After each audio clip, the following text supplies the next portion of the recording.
All right, welcome back, folks. I am Jake Ellenbogen, and today we are going to be talking about the Rams and what they're going to do in free agency. For those of you who have been following me over on social media or YouTube, you know where I stand on my predictions. However, there's going to be a little twist here because first off, it's last second predictions. We have the free agency period starts next week. The legal tampering period starts on the 11th through the 13th. And the 13th at 4 p.m. Eastern time, you will see free agency. So you might even see some deals, be confirmed by some reporters. So before we dive into that, just want to, of course, thank Bleacher Report as always for having me. Just want to let you guys know, point you guys in the direction. If you ever want to check out any of my content, I have a YouTube channel, Jake Ellenbogen channel. But also I have social media. On all social media, it's JK Bogan.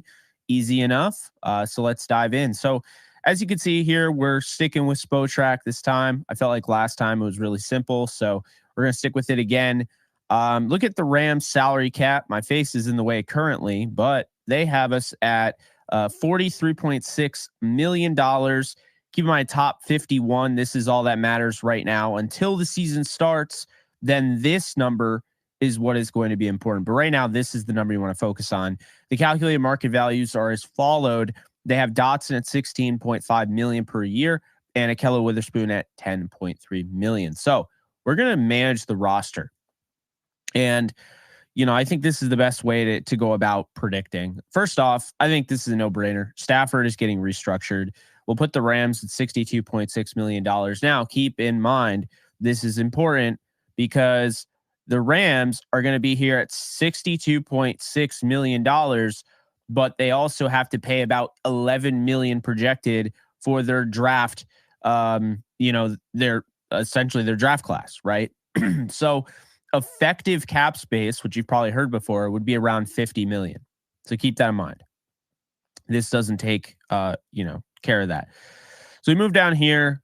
I could be wrong, but Aaron Donald is playing on his last deal or last year of his deal. I'm going to say they move this down to a 27 number. They're going to extend him, and that is going to give them some leeway there. Now up to 69 million, saves them about 7.1 million in money. Cooper Kupp, I was thinking would get the base salary restructure. However, I don't know. The Rams' recent injuries, or the Rams' recent interest, in Rome Odunze, who's at the combine.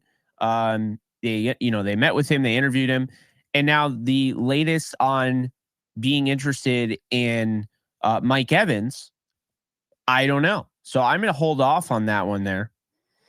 And I'm going to say, Aaron Donald gets a new, re-signing, whatever, gets a new deal. Stafford restructures. Noteboom, we've heard a lot about different things where Noteboom is going to take potentially a pay cut here. They're working on something that can benefit both of them. That's fair for the 2024 season to keep him on the roster. I think they're going to figure that out in some way. So I'm going to reshape this contract. This hit, I think it's going to go down to about 10. So sounds like he'll be back on the roster. They will, that number for whatever reason, however they get there, that number is going to go down to 10. You just can't have 20 million as the cap figure for Noteboom and know that he's not even going to start. So then you have Havenstein. And I think looking at Havenstein, I think he's going to restructure here, save him, 2.6. I could also see them moving on from Higbee after this year. So might keep that alone. And then Coleman Shelton opted out of his deal, right? So he's out of here, essentially. I think we're going to see probably, they'll figure something out with Shelton. I think they'll bring him back. Demarcus Robinson, you can see is for $4 million. I know it was reported as $5 million. That's because of the stipulation, his contract, the bonus. So that's pretty much what we're looking at. Ernest Jones, I think, is going to get a new deal, but I don't think it's going to impact this number at all. And I think they kind of move on from Hunter Long. So got about $87.8 million here, and that's without a Cooper Cup restructure. If they were to restructure Cooper Cup, you're looking at almost 100 million. But they don't need 100 million, right? So now let's get into the meat and potatoes of this whole thing. Free agency, which is what we're here for. So in this tab here, we're going to go through the free agents and we're going to try and predict the Rams free agency. Now, again, I've already done this, but I think the wheels are spinning a little bit since Mike Evans and, the whole thing with Odunze. This team has me wondering if they're going to go in a different direction. I was playing it safe with the predictions. Now I might not do so in that regard. So, we'll start with quarterback here, and we'll go with available. In my mind, I'm thinking they're going to bring back Carson Wentz, and I had that initially.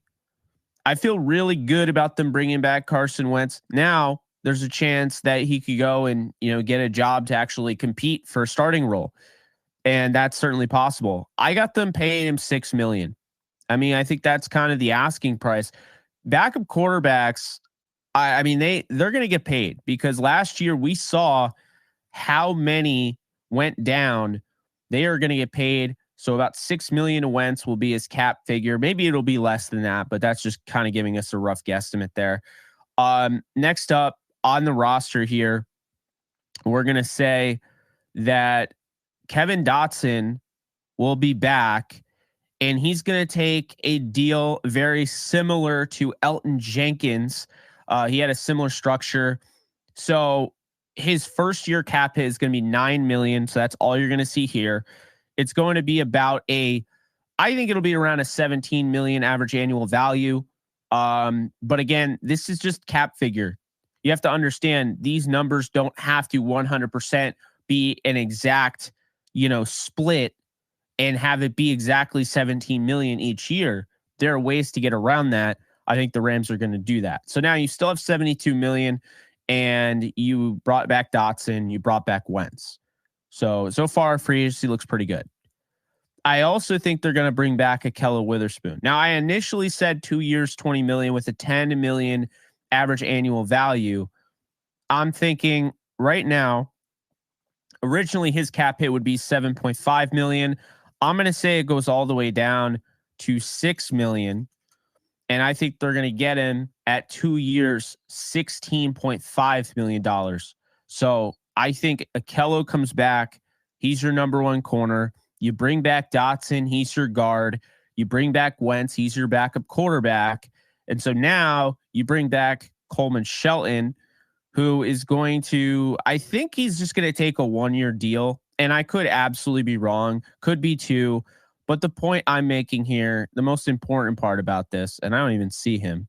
So I think we're just going to redo his deal here, wherever he is. Yep, not even seeing Cole. Oh, there he is. Okay. Yeah. So Coleman Shelton will be up here. And we're going to just add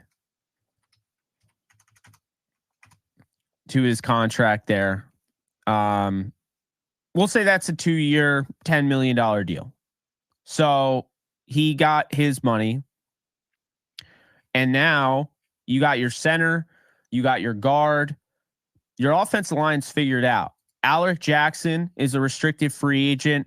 They're going to probably tender him at a second round thing.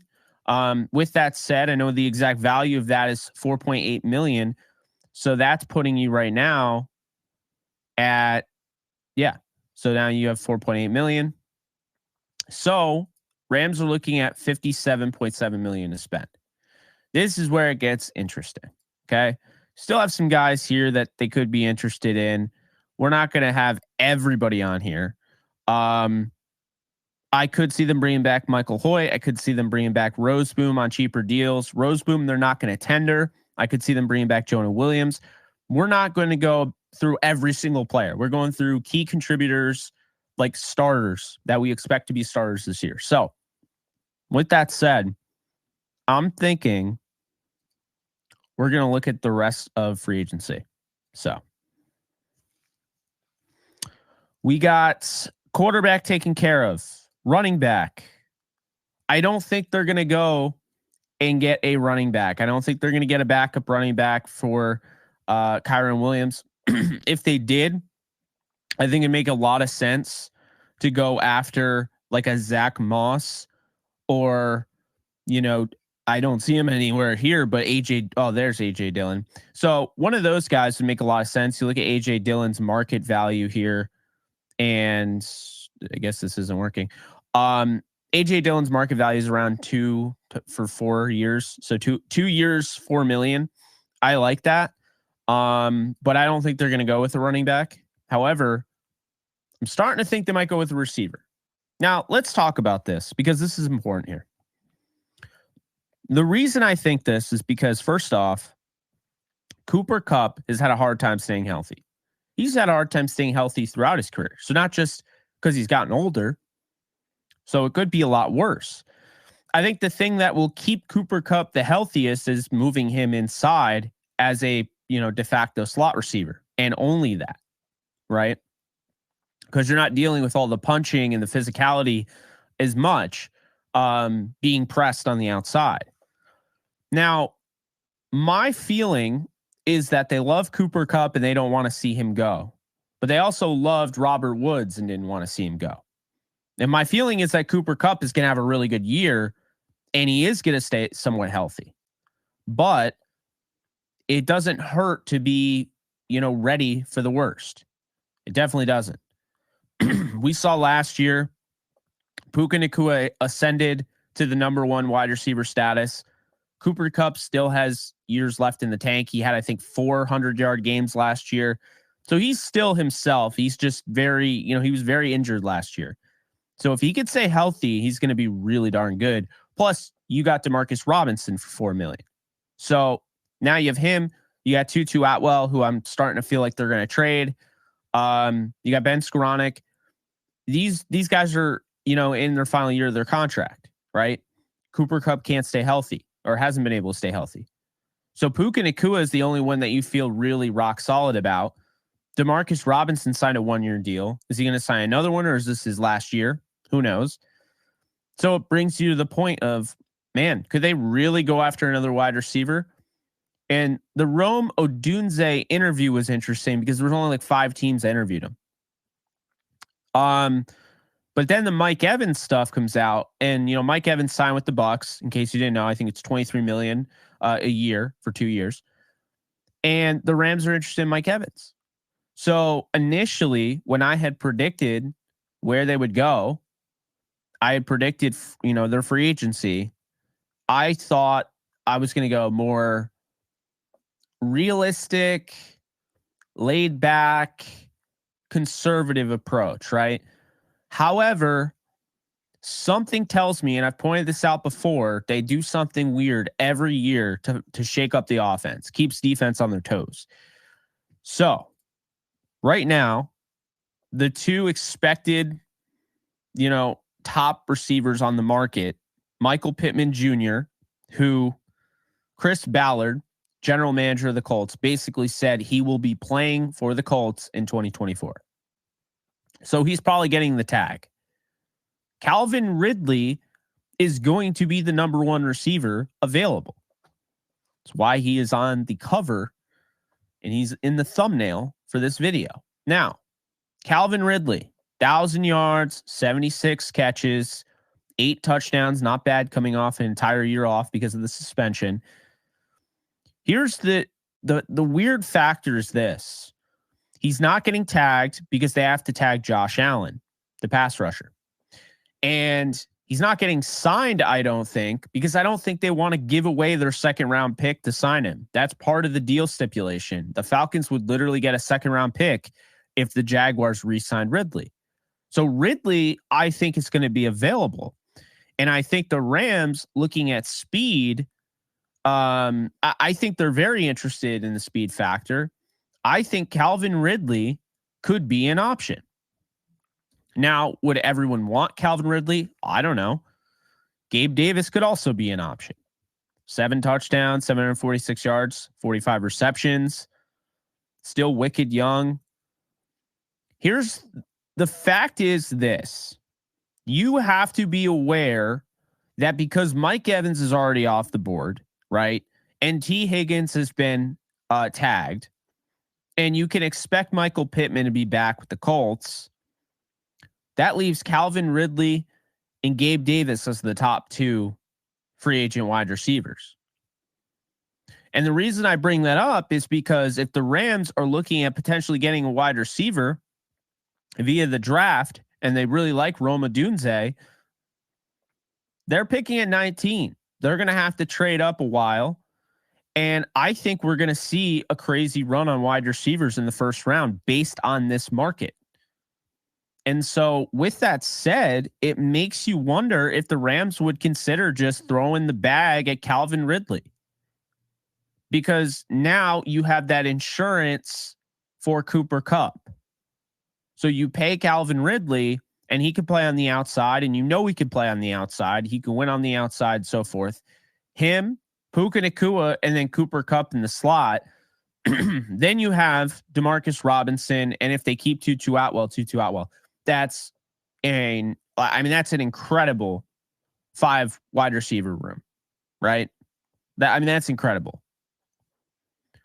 So I'm going to say that they do go this route. And let's take a look at what the market value is. 17.5 million average annual. So I like this as more of like a Chris Godwin deal in a sense. I think the market is kind of dry, and it's why Mike Evans just went for 23 million for 2 years. I think to see him sign that quickly before free agency, to see him sign that quickly after the combine, when these guys get together and they find out different things, agents pitch and all that, that tells me a lot. I'm kind of thinking this could be, I could see this being a 1-year deal, which is the base calculated market value at 29 years old. I'm going to say it's a 2-year. I'm going to say it's very similar to the Brandon Cooks deal. Okay. I'm going to say it's a 2-year deal for $40 million. So they spend $20 million. They bring Calvin Ridley in, and I think they get him at a price where you look at Ridley and the number in 2024 is going to be greatly reduced. They have a lot of cap next year. I don't think they'd be against pushing that out. So let's get him around. Let's put a 10. Let's put 10 million there, cap hit, and they'll probably have some void years in there. So $10 million cap hit. You still have 56.7 left. And now Calvin Ridley, Puka Nacua, Cooper Kupp, Tutu Atwell, Demarcus Robinson are your wide receivers. And what does this do? Well, now it buys you some time. You know, he can definitely play in this. He could definitely play in McVay offense. He's going to be able to stretch the field. He's bigger, so he gives a bigger target, of course. But the thing about this right here is that by bringing in Calvin Ridley, now you check off the box, which is going to be a really tough wide receiver class to basically compete against these teams, because there's going to be runs on them that might get picked early. Now the Rams could use that draft pick, the 19th pick, trade up, and instead of getting a receiver, now they've kind of in a way smoke screened it, because they've focused on, okay, we really want a receiver. They beat everyone out for Calvin Ridley in free agency. And then the losers of that go out and they get wide receivers. And who does that? Think about this. Number 1 is going to be a quarterback. Number 2 is going to be a quarterback. And number 3 is going to be a quarterback. I think all 3 of the quarterbacks, top 3, are going to get taken. So then at 4, Arizona Cardinals, your rival, right? Kind of. Your rival, Arizona Cardinals, are they going to go wide receiver? Yes, I think they are. I don't think they're going to draft Joe Alt. I don't think they're going to draft Fashanu. And I think the Rams could really use a bookend left tackle and a franchise left tackle for a decade, if you ask me. So because of this move, getting Calvin Ridley creates a demand in the wide receiver market, especially in the draft. And now you look at it where pick 4, Arizona is going to pick a wide receiver, Marvin Harrison Jr. Pick 5, there's a chance the Chargers are going to pick Malik Neighbors. Pick 6, there's a pretty big chance the Giants are going to pick Rome Odunze. And now pick 7, the Titans. Could they take the guy that you want? There's the potential of that. The Falcons, are they going to take a wide receiver? The thing is, though, that this does drive demand. And because this drives demand, and you've already checked the box at wide receiver by getting Calvin Ridley, and it's only a 2-year deal, $40 million, 2 years, and the first year it's $10 million on the cap. And you can have some void years in there, which is what I think the Rams would probably do. So because of this, you check the box with Calvin Ridley. Now all these teams are drafting receivers and they're pushing guys that you would value a little bit more down the board, and you don't need a receiver. So you've kind of played your hand and you've now created market demand. So I love that. And I think that's kind of the direction they would be going in. Now, based on today's, thing with whole Mike Evans report and Rome Odunze, I think that they're going to get a receiver. I have a feeling that's what they're going to be doing. Demarcus Robinson signed for $4 million. So this doesn't mean that they've given up on Demarcus Robinson. This means that it was too good of a deal to pass up on. He has the familiarity with, Matthew Stafford, and he becomes a wicked good 4 if they bring in Calvin Ridley. On top of it, we've already seen if Cooper Kupp gets hurt, then Demarcus Robinson's the 3rd receiver.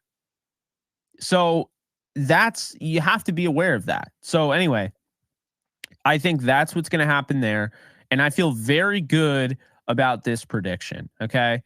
Going to go to the New England Patriots. Hunter Henry, was coached by Nick Caley. They were both at Arkansas, by the way. So there's that connection there. I think Nick Caley and the Rams, Nick Caley's now not only the tight ends coach who was with New England and Hunter Henry, but he's also the pass game coordinator. So I think he has more say. They're going to get him a $5.5 million cap hit. So that is how I see that going. Did that not update at all? There we go. They're going to get him at $5.5 million. And yeah, I feel pretty good about that. Am I bad? I think I totally butchered the, it doesn't help that this thing keeps moving. Yeah. So I think I butchered this. So I'm going to add another 0. So there we go. So now with Hunter Henry and Calvin Ridley, now you've really added some weapons for your offense. Ridley has the speed factor, and then I think you have Hunter Henry, who, look, everyone keeps talking about how the Rams couldn't score in the red zone in the playoff game. Hunter Henry is a red zone threat. He knows exactly where to be. I think he'd be a perfect weapon. Notice they're both at age 29. So this would be a 2-year deal for Hunter Henry, 2-year deal for Calvin Ridley. You're getting Hunter Henry at 2 years, $15 million, Calvin Ridley at 2 years, $40 million. And I think the $40 million wouldn't be just a straight 40. I think there'd be incentives in that. So keep that in mind. Rams are at $42.2 million in cap space. They have arguably the best set of weapons in the league, if you ask me. It'd be up there, right? You have Kyron Williams, right? I think in the draft they would go with a backup running back, and I do think they would definitely go for a guy that could, get the most out of complementing Kyron Williams. But now is the intriguing part because, well, Jake, you haven't even touched the defense. I know. I plan on doing that now. So the defense, let's take a look here. We're going to go to edge. and we're going to go see who's available. And obviously, I think you guys know kind of the direction we want to go here. And Josh Allen be a perfect fit. I'm just going to say it right now. I don't see him being available. And I don't think the Rams want to trade away their first round pick. I think they want to trade away the first round pick to move up. I don't think they want to trade it away for another player. I think people are reading into F them picks in the wrong way. And I get it, because in the past it's shown you F them picks means take a first rounder and go and get Brandon Cooks. Take a first rounder and go and get Jalen Ramsey. But now I kind of feel like they could trade up. I actually feel like they're going to trade up. There's no way they pick at 29. So, normally a safer move, I think, would be to go out and get Jonathan Grenard. Again, safe. And I could still see them ending up with Josh Uche. However, I'm not going to play it safe here. In my previous prediction, I had Khalil Mack. And I think that's still very possible. But since we're doing it differently this time around because of the news that we had about the receiver position, now we have to reallocate our funds a little bit. We're going to go in a different direction here. Brian Burns is going to get tagged. I don't think the Rams are going to offer a first round pick for Brian Burns. I know they in the past that they offered him plenty of picks. I don't think that they're willing to trade and then pay him all that money. I think they would trade if they found a guy that could give them, he's young, could give him plenty of years before they had to pay him. That's not the case with him. Leonard Floyd reunion? I don't know, but that'd be kind of cool. However, I think Danielle Hunter, who's again 29 years old, is going to be a Ram. And the reason I think that is because this guy can't be tagged. He can, but I don't think the Vikings are going to go that route. To be fair, Kirk Cousins sounds like he's leaving, so they don't even, doesn't look like they're going to tag him. They could tag Danielle Hunter. I just don't see it happening. I think they're fine taking that third round compensatory pick that they'll likely get for him. So what does Danielle Hunter bring to the table? Well, you look here, TJ Watt signed at 26 and he got $28 million. This is a 29-year-old. Okay. He's not signing for that. And Bosa signed at 25 and Gary signed at 25. Barrett, right after he had that not record breaking, but he was up there like 19, 20 sacks. You signed at age 28 and he took 17 million. Now, the base calculated market value has him at 1 year, $18 million, 18.9. I just don't see him signing a 1 year deal. I'm going to say it's a 3 year, and I'm going to say it's around this price point. I'm going to say that. So I'm going to go with that.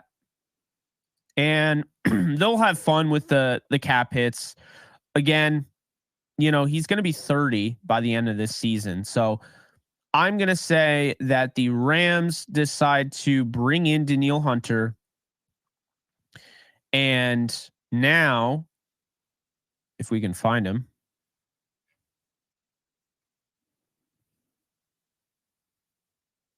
I picked the Miami Dolphins. Duh. Okay. Danielle Hunter. And we'll give him a 15 million cap hit. They're going to, have some fun moving it around and such. This puts the Rams at $27.2 million. Now, keep this in mind. The Rams in this scenario went out and got 3 game changers in free agency. Okay. Calvin Ridley as a receiver, Hunter Henry as a tight end, Danielle Hunter at outside linebacker. They also brought back Akella Witherspoon as their starting corner, right? And they brought back Kevin Dotson, Coleman Shelton to show up their offensive line. So there's some familiarity, there's some consistency, some stability by bringing back guys, but there's also new faces to this team. Hunter Henry would plug in perfectly. This is like the 29 club. Rams love their 29-year-olds in this scenario. Danielle Hunter, Hunter Henry, Calvin Ridley. Still got 27.2 million, which is going to put you around 16 million. You could still play with this cap if you really wanted to. You could restructure Cooper Kupp, give you some leeway. I don't know if they're going to do that. I do think the Donald extension happens. I do think they mess around with Noboom's deal. And this is kind of the direction I have them going in. And then I think one last move to add to this, I'm going to stick by my original prediction. They're going to go out and they are going to get a safety. They're going to get Darnell Savage, who has familiarity with current linebackers coach and last year's passing game coordinator in Green Bay, Greg Williams, with 1G, not Bountygate Greg. So with that said, we'll go to safety here. Excuse me. We'll go to safety here, and we will. Doesn't look like they have a calculated market value for Savage. So let's just say we'll give him 4. So 4 million. And 4 million, so that they'd have about 12 million in cap space after the draft. So the Rams have about 12 million cap space, and they get Darnell Savage. I did that to refresh it. Okay. So Hunter Henry, Darnell Savage. They brought back Carson Wentz. They brought in Calvin Ridley. They brought back Kevin Dotson. They brought back Akello. They signed Danielle Hunter. Okay. So I think that's a pretty good off season. I think now what would they do left? I think they could draft a corner, maybe in the second round. I think they trade up in this scenario. I think what the Rams want to do is I think there is a real chance that they want to move that 2025 first round pick and a 5th in this year to move up and get their left tackle of the future in Joe Alt. There's connections there. The Notre Dame tackle was coached by Tony Pastor's brother in high school. And Tony Pastors is he's basically the cap god for the Rams. That's important. He's also been like one of the only names that Les Snead named by name. So I think they want to do something like that. And I think there's a real chance that they trade up in the draft for that.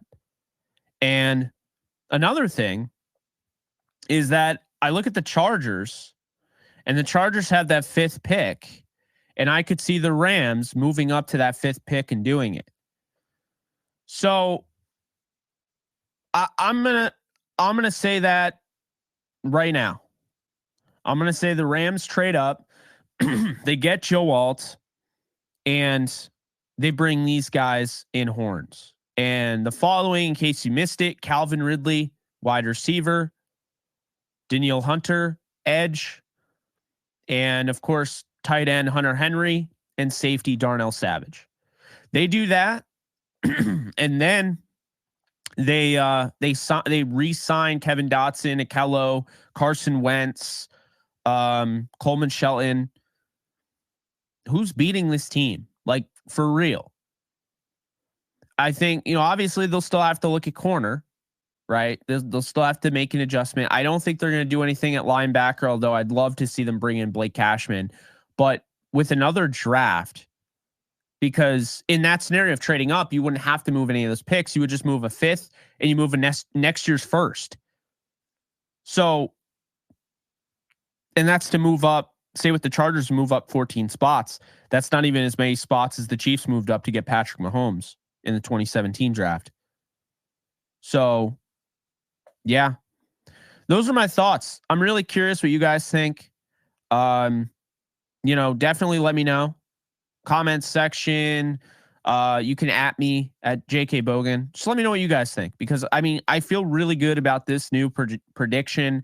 Obviously we didn't go too into detail with like the different, key pieces and whatnot, but I think that the focal points here are that the Rams bolster their offense that was already top 10 in the league last year and was the hottest offense at the end of the year. They go out and they get Hunter Henry, which, by the way, with Tyler Higbee's injury, I think that's more than just a want. I think that is a need. They get Calvin Ridley It's Cooper Cup insurance, but he's also fantastic. So there's that. They bring back Alaric Jackson and Noteboom. So they have plenty of depth, and they trade up to get Joe Alt, which is not part of free agency, but you get my point. And then, Darnell Savage to shore up the back end of the secondary. And then they, keep their offensive line intact. They keep their number one cornerback intact, So end of the day, I think the Rams in this scenario get a lot better. And there's certainly a chance that Noteboom, this is all coach speak and Noteboom's gone. And this just becomes that right here. There's certainly a chance of that. But I don't know. I don't get the vibe based on what they were saying that they're trying to kind of make this a whole smokescreen and everything. So again, you see the 23.2 million, take away about 11 million from that. That'll get you your final total after all of the draft capital and everything has been, allocated. Keep this in mind. Also, if the Rams move up, they trade up and get, Alt, they are also paying a little bit more money. Cause as of right now, that first round pick might not be worth as much as it would, the 19th pick is not going to be worth as much as the 5th pick. So you're going to have to pay him more. So that could make your effective cap space even lower. At the same time, if they give up picks in the draft to move up instead of next year, that will also cut away from some of the costs that it's going to take. So again, doesn't factor into this. So I have to let you know that you have to take about 11 off this, about 11, maybe even 12 or 13. It'll give you an idea that really the Rams should be looking at about, 10 to $12 million left over based on what I have here. And they could do plenty of things to change that. They can do restructures, new contracts, things like that. But I hope that helped. I hope it explained everything. And I hope you guys like this. Again, appreciate you guys. You can follow me at JK Bogan on all social media. And I'll see you guys in the next stream. Later, folks.